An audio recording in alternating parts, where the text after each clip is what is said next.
સંધાન all Gujarat integrated classroom. સેટેલાઇટના માધ્યમથી જોડતી કડી એટલે સંધાન. Myself, Tejas Bisa, Assistant Professor, Ambaba Commerce College, Sabargam, Surat.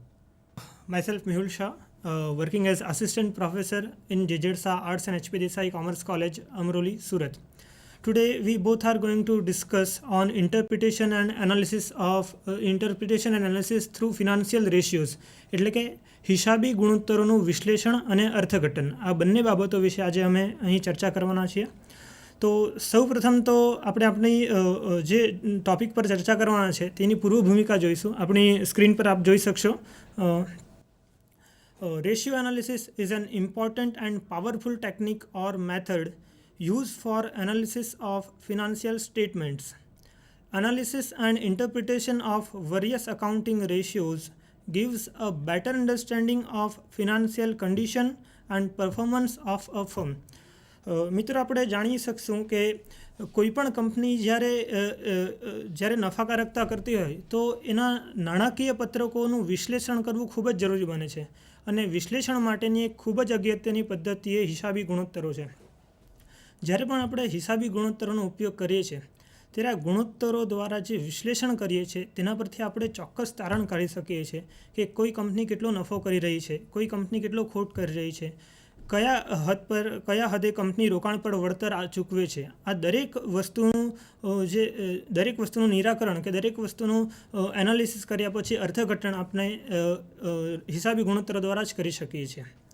જોઈશું ત્યાર પછી હિસાબી ગુણોત્તરનો અર્થ નેક્સ્ટ સ્લાઇડ પર. A financial ratio is a relationship between two related items of financial statements expressed mathematically. અહીં એક બાબત ખૂબ જ મહત્ત્વની છે મિત્રો, કે જે હિસાબી ગુણોત્તર છે એ કોઈપણ કંપનીના પાકા સરવૈયાની માત્ર બે સંબંધિત માહિતીનો ગુણોત્તર દર્શાવે છે. અહીં આપણે એવું નથી કહી શકતા કે કોઈપણ બે અસંબંધિત કે ઇરરિલેટેડ આઇટમ વિશે આપણે ક્યારેય સંબંધ શોધી નથી શકતા, અને જો એવું કરશું તો આપણે કોઈ ચોક્કસ તારણ પર નહીં આવી શકશું. તો એક ખૂબ જ મહત્ત્વનો મુદ્દો જે હિસાબી ગુણોત્તરની વ્યાખ્યાનો હોય છે કે કોઈપણ પાકા સરવૈયા કે નફા નુકસાન ખાતાની જે બે સંબંધિત વિગતો છે તેનો આપણે સંબંધ શોધીએ છીએ. બંને વચ્ચેનો સંબંધ શોધીને એના પરથી આપણે કોઈ તારણ પર જઈ શકીએ છીએ. ત્યારબાદ જોઈશું નેક્સ્ટ સ્લાઇડ. એનો સ્કોપ શું છે? જ્યારે પણ આપણે કોઈ હિસાબી ગુણોત્તર શોધીએ છીએ તો માત્ર ને માત્ર કોઈ એક હિસાબી ગુણોત્તરોનો ક્યારેય કોઈ અર્થઘટન નથી કરી શકાતું, જે આપણી સ્લાઇડ પર પણ જોઈ શકીશું. With a single financial ratio no conclusion is to be arrived at. Ratio are to be studied and relation to each other in comparison of the past ratios of the firm as well as ratio of the industry, better with its immediate competitors to understand their relative significance. કોઈપણ કંપનીના ચાલુ વર્ષનો માત્ર એક જ ગુણોત્તર જો શોધી લઈશું આપણે ચાલુ વર્ષના ગુણોત્તરને, અને તેના પરથી આપણે ક્યારેય કોઈ પણ તારણ પર નથી આવી શકતા. એ માત્ર વિશ્લેષણ થયું, આપણે કોઈ ગણતરી કરી છે. હવે જ્યારે એના પરથી કોઈ અર્થઘટન કરવું હોય છે ત્યારે એના માટે આપણી પાસે કોઈ સરખામણી માટેનો આધાર જોઈએ છે. હવે સરખામણી આપણે 3 જગ્યાથી કરી શકીએ છીએ. નંબર 1, ચાલુ વર્ષના કંપનીના જે ગુણોત્તરો છે તેને કંપની સાથેના જ ભૂતકાળના ગુણોત્તરો સાથે આપણે સરખાવી શકીએ છીએ, અથવા તો આપણી કંપનીના ચાલુ વર્ષના ગુણોત્તરોને ઉદ્યોગના ગુણોત્તર સાથે સરખાવી શકીએ છીએ, અથવા તો આપણી જ કંપનીના ચાલુ વર્ષના ગુણોત્તરોને આપણે આપણા હરીફો સાથે સરખાવી શકીએ છીએ. જ્યારે 2 કે 2થી વધુ ગુણોત્તર આપણી સમક્ષ હશે તો આપણે ચોક્કસથી એનું વિશ્લેષણ અને અર્થઘટન ખૂબ સાચું કરી શકીશું.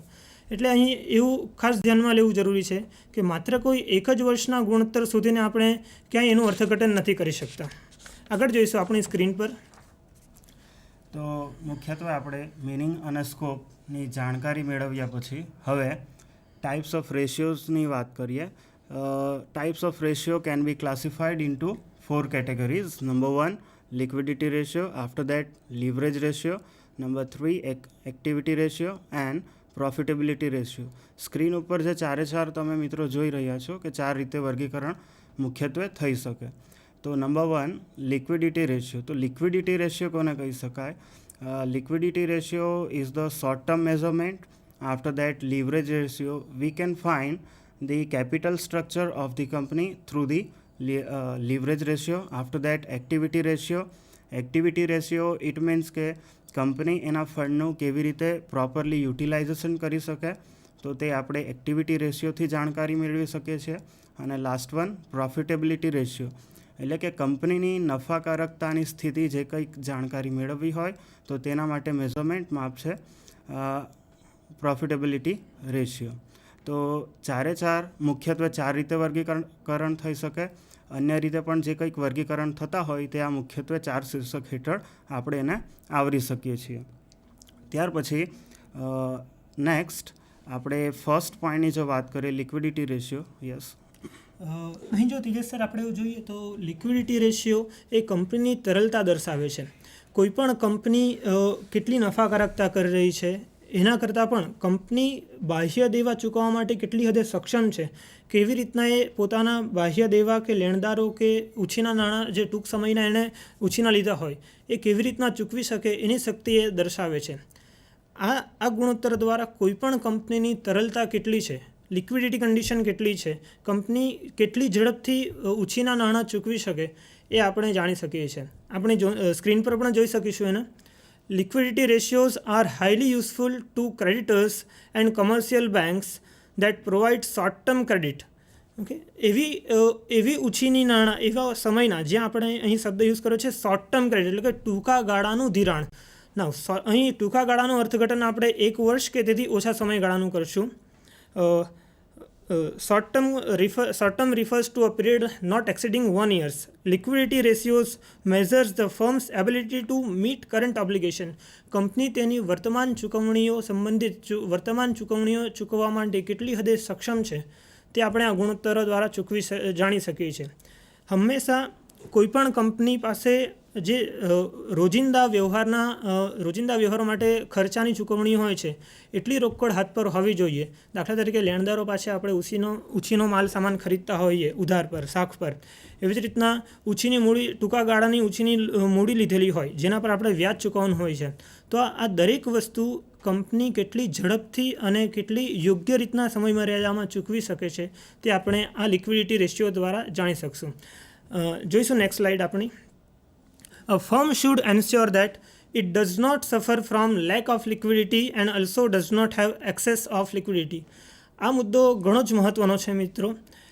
દાખલા તરીકે કોઈ 2 કંપની છે અને કોઈ એક કંપની પાસે ખૂબ જ ઘણી બધી તરલતા છે, નાણાં હાથ પર ઘણા બધા, કંપની પાસે હાથ પર ઘણી બધી શિલ્લક છે, અને બીજી કંપની એવી છે જેની પાસે હાથ પર થોડી પણ શિલ્લક નથી.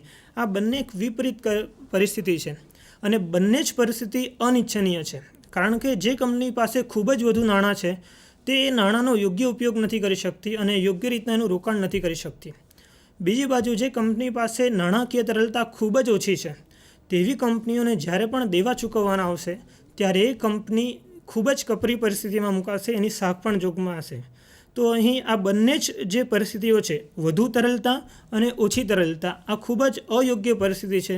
એટલે જો એવું કહી શકાય કે કોઈપણ કંપનીની પાસે સરેરાશ તરલતા હોય તો એક આદર્શ કંપની છે એવું કહી શકાય. જોઈશું ત્યારબાદ આપણે લિક્વિડિટી રેશિયોઝના કયા રેશિયો તેમાં સમાવી શકીશું તેની ચર્ચા વધુમાં તેજસભાઈ કરશે. તો લિક્વિડિટી રેશિયો વિશે જે કંઈક જાણકારી મેળવી, આપણો ફર્સ્ટ પેલું શીર્ષક જે જોયું તો કે લિક્વિડિટી રેશિયો જે છે મુખ્યત્વે 2 વિભાગમાં વર્ગીકરણ કરી શકીએ.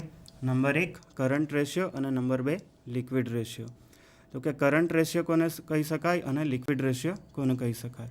તો કે current ratio is a relationship between current assets end current liabilities. And liquid ratio is a relationship between liquid assets and liquid liability. તો સ્ક્રીન પર આપણે જોઈએ સૌ પ્રથમ તો current ratio formula. Current ratio is equal to current assets divided by current liability. ચાલુ મિલકતોને ચાલુ જવાબદારીઓ વડે ભાગાકાર કરવાથી આપણને ચાલુ મિલકતનો ગુણોત્તર જે છે તે આપણે મેળવી શકીશું. હવે સૌ પ્રથમ અહીંયા કરંટ એસેટ્સ અને કરંટ લાયબિલિટી વિશે પણ જાણકારી મેળવવી ખૂબ અગત્યની અને જરૂરી છે. એવી કઈ વિગતો છે કે જેને આપણે કરંટ એસેટ્સમાં સમાવી શકીએ અને કરંટ લાયબિલિટીઝમાં એનો સમાવેશ કરી શકીએ?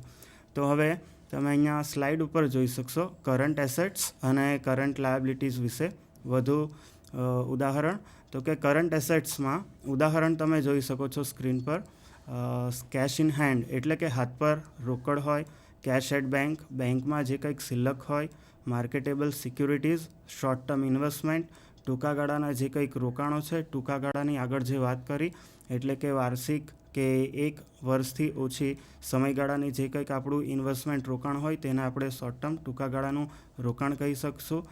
ત્યાર પછી સન્ડ્રી ડેટર્સ, બિલ્સ રિસીવેબલ, ઇન્વેન્ટરી જે માલ સામગ્રી છે તે 3 પ્રકારની માલ સામગ્રી, raw material, work in progress, finished goods એટલે કે છેલ્લો તૈયાર માલનો આખરનો સ્ટોક, પ્રીપેડ એક્સપેન્સ અગાઉથી ચૂકવેલ ખર્ચ, એડવાન્સ ટેક્સ પેડ અગાઉથી કોઈક ખર્ચની ચૂકવણી કરી હોય, એક્રુડ ઇન્કમ એટલે લેણી થયેલો કોઈ પણ આવક. અહીં તેજસભાઈ એક બાબત ધ્યાનમાં રાખવા જેવી છે. આપણે સામાન્ય રીતના આપણે જે રોકાણો હોય છે એના માટે પાકા શ્રેણીમાં ચોક્કસથી એક અલગ હેડ હોય છે, પરંતુ અહીં આપણે જે કરંટ અસેટ્સમાં એક હેડ જોયું ત્યાં છે શોર્ટ ટર્મ ઇન્વેસ્ટમેન્ટ. એટલે આ એક બાબત ધ્યાનમાં રાખવા જેવી છે. જે ટૂંકા ગાળાના રોકાણો છે એનો ચોક્કસપણે આપણે કરંટ અસેટ્સ એટલે કે ચાલુ મિલકતમાં સમાવેશ કરવાનો છે, કારણ કે આપણે એની વ્યાખ્યામાં પણ જોઈ ગયા કે શોર્ટ ટર્મ સમયગાળો એટલે કે જે 1 વર્ષથી ઓછો સમયગાળો છે એવી દરેક પ્રકારની મિલકતોનો આપણે ચાલુ મિલકતમાં સમાવેશ કરશું. આગળ જોઈશું કે કરંટ લાયબિલિટીઝમાં કઈ કઈ વિગતોનો સમાવેશ થશે.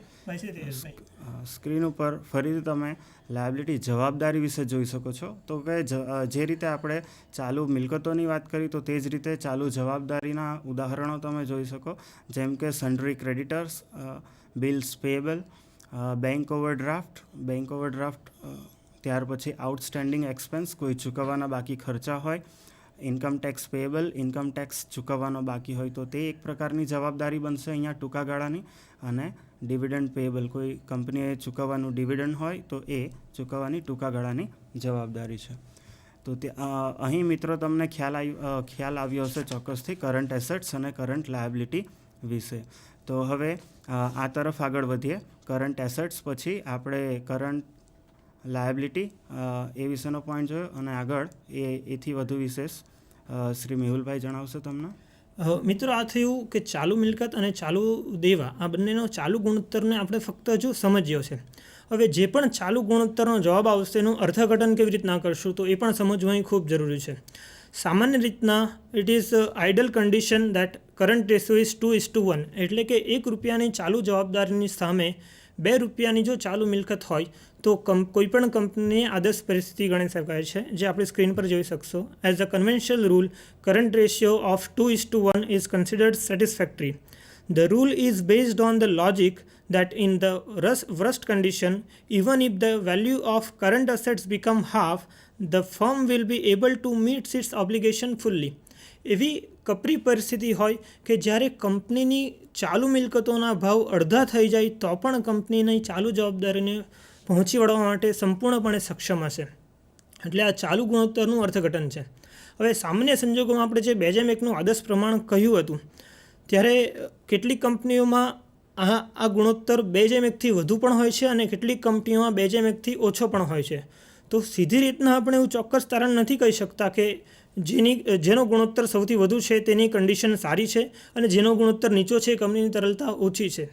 આવું અર્થઘટન કે કન્ક્લુઝન આપતા પહેલાં સૌથી પહેલાં આપણે એવું જોવું પડશે કે જે તે કંપનીની ચાલુ મિલકતોમાં કઈ કઈ વિગતોનો સમાવેશ થાય છે. જો કોઈ કંપનીના દેવાદારો ખૂબ બધા હોય અને એ દેવાદારો પાસેથી પૈસા વસૂલ ન થતા હોય તો સામાન્ય સંજોગોમાં એનો ચાલુ ગુણોત્તર ખૂબ વધુ હશે. જ્યારે બીજી કંપની હોય છે જેનો દેવાદાર કે સ્ટોકની કિંમત ઓછી છે છતાં પણ એનો ચાલુ ગુણોત્તર ઓછો હશે, પરંતુ બંને કંપનીનો ચાલુ ગુણોત્તર ખૂબ ડિફરન્સ અલગ અલગ પરિસ્થિતિ દેખાશે. આમ છતાં પણ આપણે એવું નહીં કહી શકીએ કે પ્રથમ કંપનીનો ચાલુ ગુણોત્તર વધુ હોવાથી એની તરલતા ખૂબ સારી છે, જ્યારે બીજી કંપનીનો ચાલુ ગુણોત્તર ઓછો હોવાથી તેની તરલતા ઓછી છે. જોઈશું આપણે નેક્સ્ટ. ત્યારબાદ બીજો રેશિયો છે. આ જે આપણે હમણાં ચર્ચા કરી ગયા, high current ratio may not be favourable, on the other hand low current ratio may not be favourable. બંને પરિસ્થિતિ અનિચ્છનીય છે. જોઈશું આગળની સ્ક્રીન મિત્રો. ત્યારબાદ છે liquid ratio. Liquid ratio is a relationship between liquid assets and liquid liability. Mostly આપણે જેવી રીતના ચાલુ ગુણોત્તર જોયો કે ચાલુ મિલકત અને ચાલુ દેવા આ બંનેનો સંબંધ છે, થોડોક જ તફાવત છે લિક્વિડ ગુણોત્તર એટલે કે પ્રવાહી ગુણોત્તર. લિક્વિડ ગુણોત્તરમાં આપણે પ્રવાહી ગુણોત્તરમાં બે પ્રકારની વસ્તુઓનો સમાવેશ કરીશું. પ્રથમ છે પ્રવાહી મિલકતો અને ત્યારબાદ છે પ્રવાહી દેવા. હવે પ્રશ્ન એ થશે કે પ્રવાહી મિલકત એટલે શું અને પ્રવાહી દેવા એટલે શું? Okay, liquid assets and liquid liability એ એવા પ્રકારની મિલકત છે, એવા પ્રકારના દેવા છે જેને સમયના ખૂબ જ ટૂંકા ગાળામાં આપણે રોકડમાં કન્વર્ટ કરી શકીએ છીએ without waste of their value. Okay, એટલે જ્યારે લિક્વિડ અસેટ્સ અને જેનું સૂત્ર આપણે આપણી સ્ક્રીન પર જોઈ શકશો, liquid ratio is equal to liquid assets divide by liquid liability. હવે લિક્વિડ અસેટ્સ અને લિક્વિડ લાયબિલિટી શું છે એનું અર્થઘટન પણ આપ નીચે આપની સ્ક્રીન પર જ જોઈ શકો છો. Liquid assets is equal to current assets minus stock and liquid liability is equal to current liability minus bank overdraft. અહીં જે આપણે અગાઉના સૂત્રમાં ચાલુ મિલકતો જોઈ ગયા હતા એમાંથી માત્ર ને માત્ર આપણે સ્ટોકની કિંમત દૂર કરી દઈશું તો આપણને પ્રવાહી મિલકત મળી જશે. અને એવી જ રીતના લિક્વિડ લાયબિલિટી શોધવા માટે જે અગાઉ આપણે ચાલુ દેવા શોધી ગયા એમાંથી જ આપણે બેંક ઓવરડ્રાફ્ટને દૂર કરી દઈશું તો આપણને પ્રવાહી દેવા મળી જશે. ઓકે, તો મેહુલભાઈ તમે જે રીતે કીધું તે જ રીતે કે કરંટ એસેટ્સ અને કરંટ લાયબિલિટીનો જો આપણને ચોક્કસથી ખ્યાલ હોય તો તેમાંથી આપણે સ્ટોક માઇનસ કરીએ તો આપણને લિક્વિડ એસેટ્સ મળી શકે. અને તે જ રીતે કરંટ આપણે લિક્વિડ લાયબિલિટી શોધવી હોય તો કરંટ લાયબિલિટી વિશે વ્યવસ્થિત ખ્યાલ હોય તો તેમાંથી બેંક ઓવરડ્રાફ્ટ દૂર કરતાં આપણે લિક્વિડ લાયબિલિટી મેળવી શકીએ. ઓકે, ચાલો તો એ તરફથી આગળ વધતા હવે જે રીતે કરંટ રેશિયોમાં વાત કરી કે 2:1 આઇડલ રેશિયો હોવો જોઈએ, તો તે જ રીતે લિક્વિડ રેશિયોની જો વાત કરીએ તો સ્ક્રીન પર તમે જોઈ શકો છો મિત્રો, liquid ratio best ideal for the liquid ratio is the 1:1 normally considered satisfactory. એટલે કે એક આદર્શ ગુણોત્તર પ્રવાહી રેશિયો માટે 1:1 હોઈ શકે. However form with the ratio of more than 1:1 need not to be liquid, and those having less than the standard need not necessarily be liquid. એટલે કે એકથી વધુ હોવો એ પણ યોગ્ય નહીં કહી શકાય અને એકથી ઓછો હોય તો એ પણ યોગ્ય નહીં કહી શકાય. એક આદર્શ ગુણ